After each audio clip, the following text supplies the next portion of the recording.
కూటమి ప్రభుత్వంలోకి వచ్చిన తర్వాత అభివృద్ధి కార్యక్రమాలు శరవేగంగా నడుస్తున్నందుకు ముందుగా మన ఎమ్మెల్యే గారు దాట్ల బుచ్చిరాజు గారు కానివ్వండి, మన ఎంపీ గంటి హరీష్ మాధురావు గారు కానివ్వండి, మన కూటమి నాయకులందరికీ కూడా ప్రత్యేకంగా ధన్యవాదాలు తెలియజేస్తున్నాను.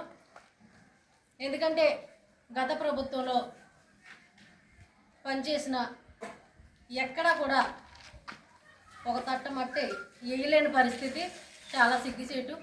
ఎందుకంటే ప్రజాప్రతినిధులు అన్న వాళ్ళు కూడా ఖచ్చితంగా ప్రజలకి అవసరమైన చోట పని చేసి తీరాలి.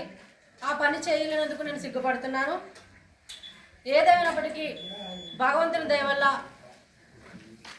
ఈ ప్రభుత్వంలో వచ్చినందుకు, టీడీపీ ప్రభుత్వంలో వచ్చినందుకు చాలా సంతోషపడుతున్నాను.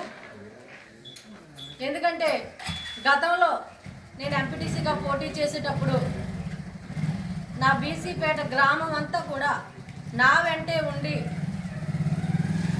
ప్రతి ఇంటికి ఓటు అడిగేటప్పుడు నా వెంటే తిరిగి మేము ఉన్నాము, నిన్ను ముందుకు నడిపిస్తామని నన్ను ఎంతగానో ఆదరించి అభిమానించి నేను ఈ స్థాయిలో ఎంపీపీగా నిలబడ్డానంటే 100కి 100% కూడా అది నా బీసీపేటలో సపోర్ట్ చేసినందుకే నేను ఈ పదవిలో ఉన్నానని చాలా గర్వపడుతున్నాను. ఎప్పటికీ కూడా నేను ఏ మీటింగ్లో కూడా చెప్తాను, బీసీపేట అంటే నా మెట్టినిల్లు, ఓసీపేట నా పుట్టినిల్లు అని చెప్తాను నేను ఎప్పుడు కూడా. ఎందుకంటే ఎందుకంటే అంతలా అవమానించారు, అంతలా నా అడుగులో నా అడుగు వేసి నా విజయానికి కారణమైన నా బీసీపేటకి మరొక్కసారి కూడా నేను ఎప్పటికీ తీర్చుకోలేను. కానీ నా చేతిలో ఉన్నాయి ఎమ్మెల్యే గారి ఆదేశాల మేరకు వాళ్ళకి ఎక్కడైతే అవసరమో అక్కడ ఖచ్చితంగా ప్రతి వర్క్ చేయాలి. నా ఎస్సీ పేటను కానివ్వండి, నా బీసీ పేట కానివ్వండి, నా ఓసీ పేటను కానివ్వండి, మండలంలో ఒక ఉన్నతమైన స్థితికి తీసుకువెళ్ళాలి.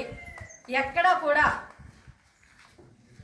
కూడా సమస్య అనేది లేకుండా ప్రతి వర్క్ కూడా ప్రజలు అడిగిన వర్క్ కానివ్వండి, మా నాయకులు అడిగిన వర్క్ కానివ్వండి, ప్రతిదీ చేయాలనే ఒక మంచి సంకల్పంతో ఉన్నాను. ఇంకా 1 ఇయర్ ఉంది.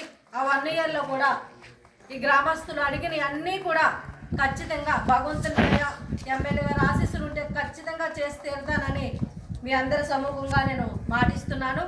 ఎందుకంటే నన్ను ఈ స్థానంలో నిలబెట్టింది